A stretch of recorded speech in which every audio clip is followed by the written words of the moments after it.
I think you are completely right.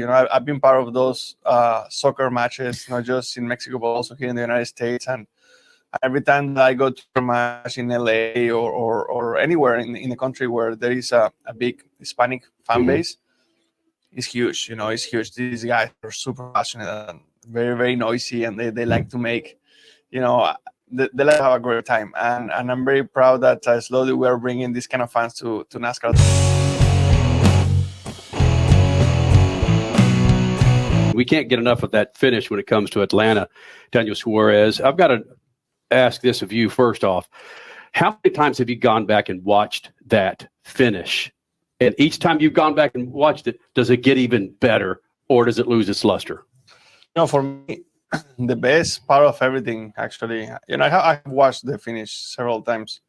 But for me, the best video of everything from that last lap was actually a video that somebody took from the pit box, and they were filming my crew chief, engineers, Ty Norris, Julia, and they were watching the screen, watching live. Like that part for me, that was the best part, because the emotions that they are going through in that moment is quite special. Really, inside the race car, I feel like I'm alone already, and I'm just doing my thing, and everything is happening kind of like in an automatic way, I would say it. But to see all the emotions and all the excitement and adrenaline gone from a video on top of the pit box. And actually, I just saw this video for the first time yesterday, and I thought it was pretty spectacular. That's one of the best videos I have seen. You bring up a good point, though. When you're in the car, you feel alone. I've never really thought about that with you guys as drivers, because you're right. You're in there for hours. It's just you have people talking in your head, but it is just you. You can't high five somebody when you come across the finish line. But in saying that, how many times, and I'm asking this for a reason, how many times do you maybe think about the fan base or your sponsors? Because our daughter, the minute you cross that line and she, it's Suarez.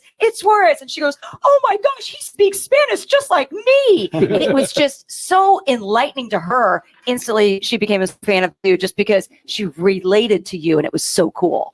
Yeah, I would say that happens like after the fact, for me, it took, I would say, a solid 45 minutes to an hour to actually realize how cool it was.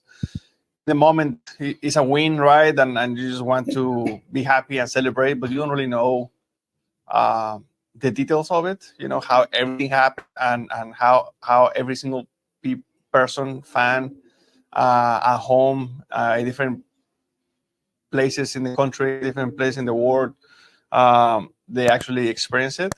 And obviously, I saw this from a different level, from the pit box, all these guys that are talking to me and that are seeing all the data and everything.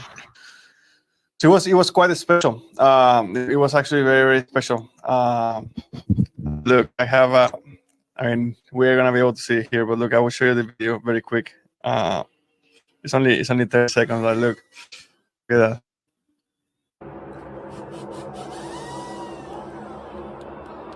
That's perfect perspective. Oh. But even they're like, wait a minute, did we? Did we not? Did we? They're not. They're just kind of like, yeah, they don't know. It's going to hit here soon. and then they don't know again. But that's for me, that's the best part, like how everyone is full of emotion and there is a lot of things happening, and everyone is in their own world. So it's quite special. That really made my day yesterday when I saw that, because I'm a big part of creating these experiences and emotional moments, not just to myself but for my entire team. Julia was there covering her mouth for half a lap. I don't know what she's doing that, but doing it, and so just things like that. It's special. Daniel Suarez joining us here in the Freak Nation Lucas Oil Studios. My first impression of Mexican fans was playing soccer against Monterrey growing up in Texas. And I'm 10, 11 years old. And I didn't understand the fervor of Mexican football fans, soccer fans at the time, how we were pretty reserved. Our parents were pretty reserved, but the parents of the kid were going bonkers. And as I get older, I see the passion of Mexican fans when it comes to sports. Watching that reminds me of how Mexicans go bonkers for their soccer, their sports. What were you doing inside the car? Were you what I picture as a Mexican person going crazy inside the car, just like, okay.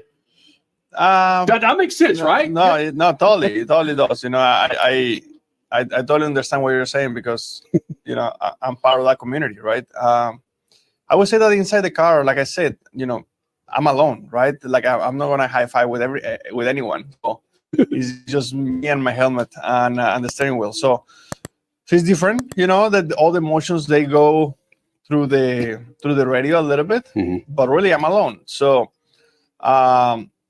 it's a little different situation. But I think you are completely right. I've been part of those soccer matches, not just in Mexico, but also here in the United States. And every time that I go to a match in LA or anywhere in the country where there is a big Hispanic fan base, it's huge. It's huge. These guys are super passionate and very, very noisy, and they like to make, they like to have a great time. And I'm very proud that slowly we are bringing these kind of fans to NASCAR. Listen, I was in the Coliseum with El Tri versus USA 25 years ago, and I've never seen anything like it. You knew where the Mexican fans were, and you knew where the U.S. fans were or are. Do you drive like Mexican soccer players? It's like full from beginning to end. Oh, yeah. Do you drive? Are you emotionally like those Mexican soccer players I would play against? That's a good question. I think it has to be a balance. I think you have to have a balance. We don't do sprint races. We do marathons. And I think that if I had that mentality of going wide open the entire time full, well, I will hit a lot of things. and I will make a lot of mistakes in the process too. So you have to have a balance. You have to have research that way. You have to make passes that way, but you have to have a balance to be able to win races in marathons. Sometimes it's not the strongest guy which wins race, it's the smartest guy. So you have to have that balance. And I think that, I have only find that out and learn that out with years, with experience. But what I want to know, what makes you excited? Can you relax by going to a concert? Do you like other sports? What do you, Julia, like to do at home? Is it just sitting on the couch and watching Netflix or something? I mean, what makes Daniel Suarez happy and balanced away from the race car? I would say, everyone is different. For Julia is, I would say, health coach that she does on the side, and she always likes to work out, like bicycles, things like that. I do all that as well. Was I thinking you on a bike, right? Yeah, I do stuff like that as well. I feel like that's one of my distractions, but I would say that my biggest distraction is just the car stuff. I love classic cars and working on cars, and I always say that I'm a retired mechanic.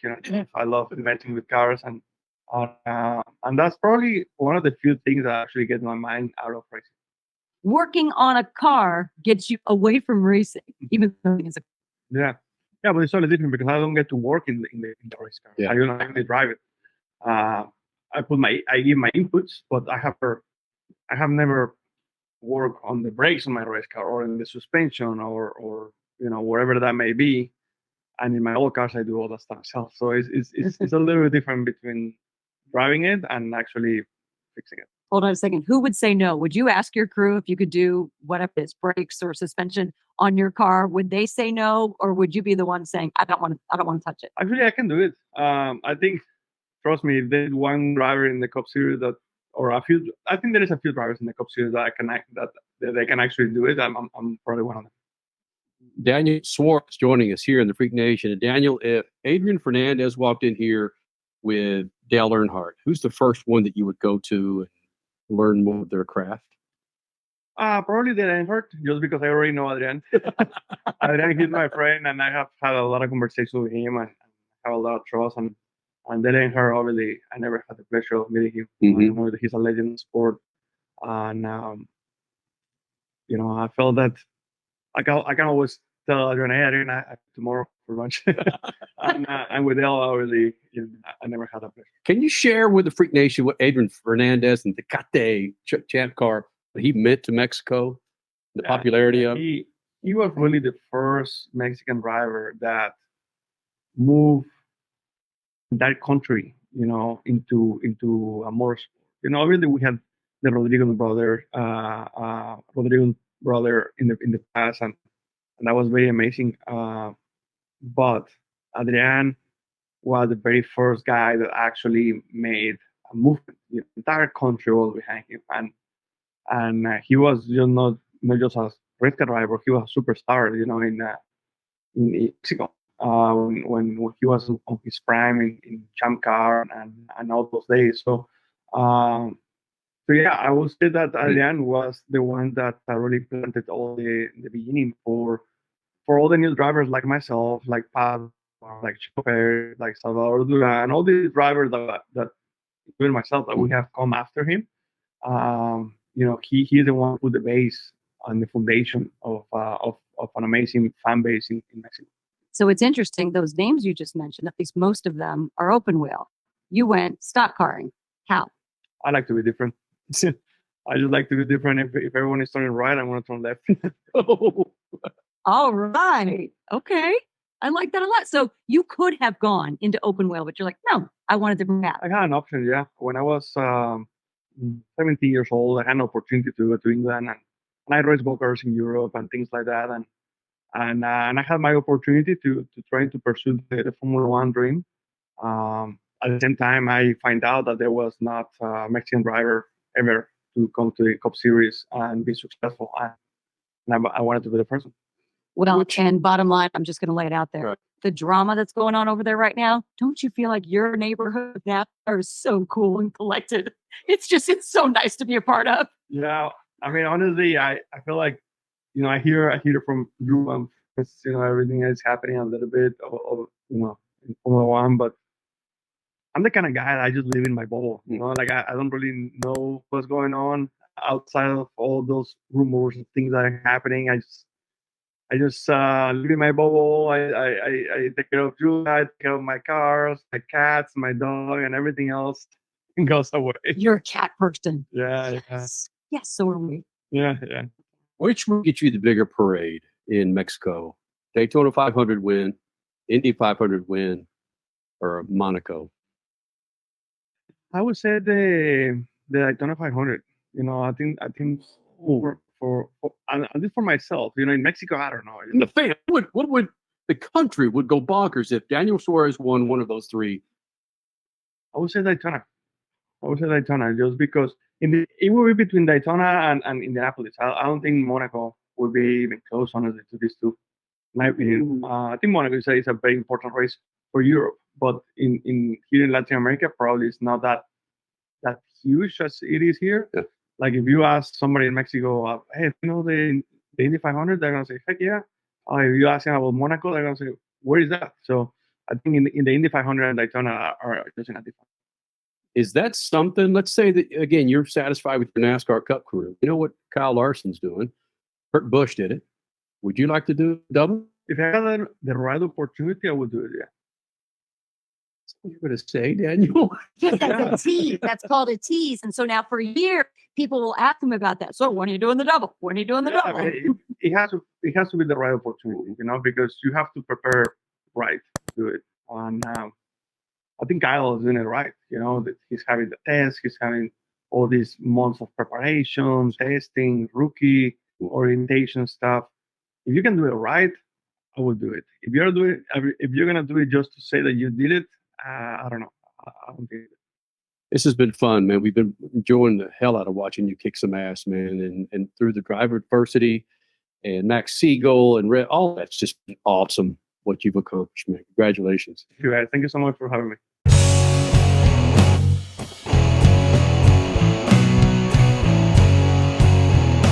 Now that's a good-looking tire from General Tire, the official tire of the ARCA Racing Series. You can't get that one on your hot rod, but you can get now through the end of April 4 qualifying passenger tires and get up to $70 back the Visa prepaid card. We can all use a little bit of cake in our wallet, in our purse, in our pockets, right? 4 qualifying passenger tires get up to $70 back from General Tire. General Tire, over 20 years with the freaks, and of course, General Tire delivers. You take car maintenance seriously, and you want to pass on that legacy of care. Use Lucas Heavy Duty Oil Stabilizer to shield your engine from excessive heat, debris, and friction. Trust Lucas Oil. It works. The NASCAR Cup Series returns to Worldwide Technology Raceway on June 1st and 2nd, 2024. The time to get your tickets is now. Let's go! Yeah! For only $10 down, you can lock in your seats for an incredible weekend of family fun, featuring the Enjoy Illinois 300 and the Confluence Music Festival. It all adds up to one amazing party. Go to WWTRaceway.com for the hottest ticket of the year.